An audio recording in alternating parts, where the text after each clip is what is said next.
ఆ కేసులలో ఆ ఎఫ్ఐఆర్ ఫైల్ అయిన దాంట్లో మా పేర్లు ఒక్కటి నా పేరు కావచ్చు, మా అక్క పేరు కావచ్చు, ఎక్కడ కూడా మా పేర్లు లేవు. మేము ఎక్కడ తప్పు చేసినట్టు మీరు ఎక్కడైనా నిరూపించండి. మేము కంపల్సరీగా ఎక్కడైనా రావడానికి సిద్ధంగా ఉన్నాం. బాధితుల పక్షాన మేము నిలబడడానికి సిద్ధంగా ఉన్నాము. కంపల్సరీగా ఇదైతే గట్టిగా చెప్తా. ఆ ఆంజనేయ స్వామి మీద ఒట్టేసి చెప్తున్నా.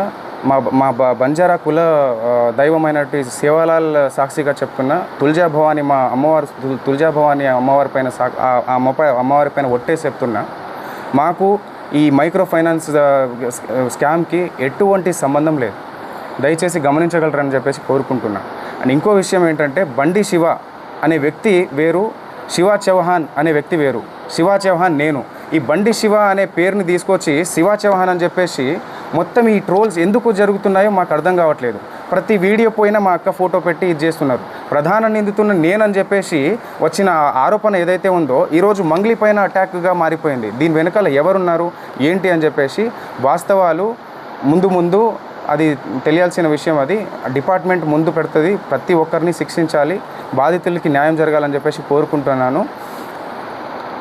14 ఏళ్ళుగా ఒక్కొక్క మెట్టు ధర్మంగా, ఒక్కొక్క మెట్టు ప్రతి పాట ఒక శక్తిలాగా వచ్చే ఒక పాటని ఆమె ముందుకు తీసుకొస్తూ జనాల్ని అంత ఇదిగా తీసుకొస్తూ అంత ధర్మంగా ప్రతిదీ అంత ముందుకు తీసుకొస్తున్నప్పుడు అలాంటి ఒక్కొక్క మెట్టు పవిత్రంగా ఎక్కిన మెట్టుని బదనం చేయడానికి వీళ్ళు ప్రయత్నిస్తున్నారంటే ఎందుకు ఆరోగ్యంగా మాట్లాడదండి?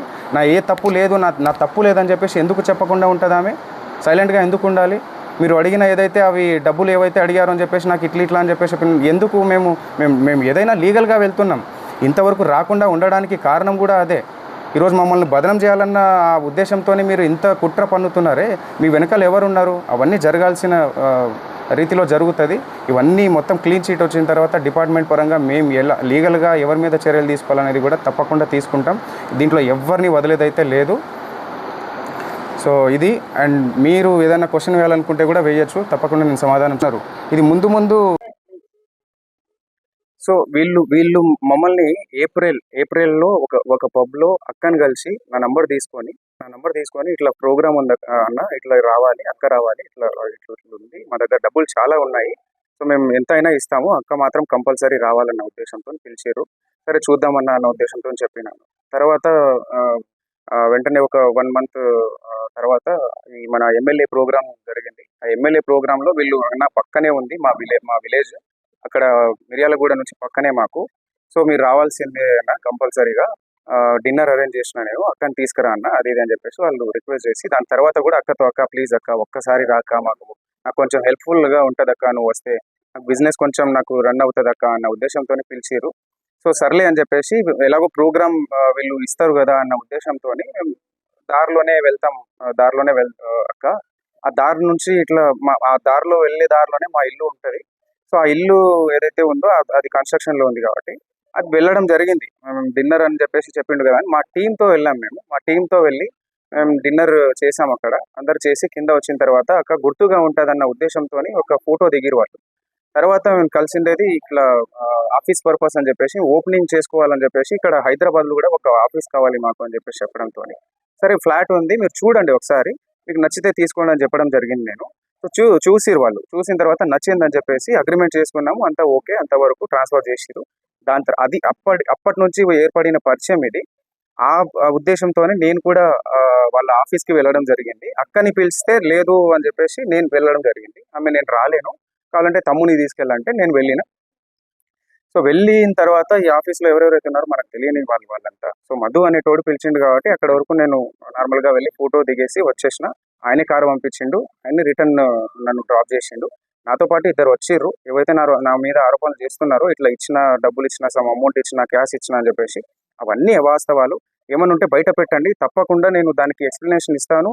డిపార్ట్మెంట్ ఉంది, చట్టాలు ఉన్నాయి, తప్పకుండా దానికి ఒక ప్రాసెస్ అనేది ఉంటుంది. ఆ ప్రాసెస్లో అనేది వెళ్దామని చెప్పేసి మేము లీగల్గా వెళ్ళాలని ఇంతవరకు ముందుకు రాలేదు.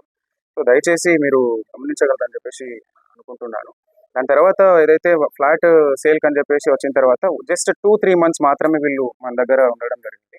ఆ 2-3 మంత్స్లో కావాల్సిన ఆ ప్రూఫ్స్ అన్నీ మన దగ్గర ఉన్నాయి. రెంట్ ఉంటా అని చెప్పేసి ఆ కీస్ ఏదైతే ఉందో రెంట్ ఉంటాం, కావాలంటే రెంట్ డబ్బులు ఇస్తానక్క, కొన్ని మీటింగ్స్ పర్పస్ అని చెప్పేసి మాకు ఉంటుంది, మీటింగ్స్ ఉన్నాయి. ఆ మీటింగ్స్కి కొంతమంది వస్తూ ఉంటారు. సో నాకు కీస్ కావాలని చెప్పేసి కీస్ తీసుకోవడం జరిగింది. రెంట్ కూడా ఆయన నాకు రెంట్ పే చేస్తాను అని చెప్పేసి కూడా చెప్పడం జరిగింది. దానికి సంబంధించి అన్ని మాకు ప్రూఫ్స్ ఉన్నాయి. సో తప్పకుండా మేము మా పైన వెరిఫికేషన్ వచ్చినప్పుడు మేము తప్పకుండా దాన్ని ఎక్స్ప్లెనేషన్ ఇచ్చుకుంటాము. సో ఇంకో విషయం ఏంటంటే వీళ్ళు ఎవరైతే ఉన్నారో హేమాకాంత్ రెడ్డి వాళ్ళు ఎవరైతే నా ప్రమేయం లేకుండా మా ఊరికి వచ్చి నన్ను తీసుకెళ్ళి అదంతా ఫ్యాక్టరీ కావచ్చు, ఆ టెంపుల్కి నేను వెళ్ళే టెంపుల్ దారిలో నేను వెళ్తున్నా కదా, ఎలాగో మేము తీసుకెళ్తామని చెప్పేసి ఫ్యాక్టరీ కోసం వచ్చి ఫ్యాక్టరీని చూపించి నేను టెంపుల్ చూసేసినాము. దాని తర్వాత మైనింగ్ ఏదైతే ఉందో ఆ బేతంచెర్లలో మైనింగ్ కూడా చూపించారు వీళ్ళు. సో దాంతో ఫోటో తీసుకున్నారు వాళ్ళు. మా పేర్లు కూడా ఎక్కడ వాడి డబ్బులు తీసుకున్నది కూడా మీరు హేమాకాంత్ రెడ్డి చెప్పినట్టుగా ఎక్కడ కూడా తీసుకున్నట్టు లేదు. అంటే వాళ్ళకి ముందే మేము డబ్బులు ఇచ్చేసినామంటారు. సో వాళ్ళ ముందే డబ్బులు ఇచ్చేసినామన్నప్పుడు మా పేర్లు చెప్పి ఎక్కడ వసూలు చేశారు? ఇవన్నీ అవాస్తవాలు. మా మీద ఏదో కుట్ర జరుగుతుంది, చాలా పెద్ద మొత్తంలో కుట్ర జరుగుతుంది.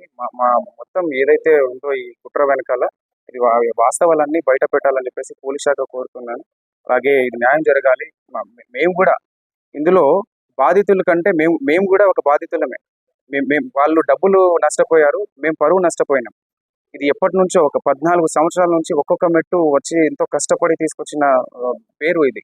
ఆ పేరుని బదనం చేయాలని చెప్పేసి ఈరోజు ఆరోగ్యంట్ గా మాట్లాడుకుంటే తప్పు చేయనప్పుడు ధర్మంగా నీతి నిజాయితీగా ఉన్నప్పుడు ఎందుకు ఆరోగ్యంట్ గా మాట్లాడదు?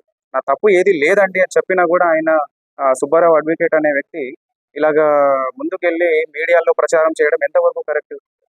ఇది ఎంతవరకు కరెక్ట్?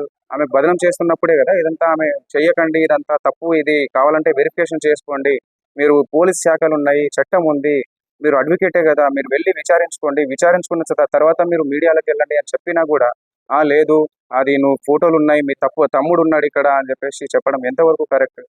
పోలీస్ శాఖ మొత్తం డిపార్ట్మెంట్ కావచ్చు, ఇంకోరు విచారణ చేయకముందే ఇన్ని ఆరోపణలు మా పైన కుట్ర పన్నినట్టు కాదా?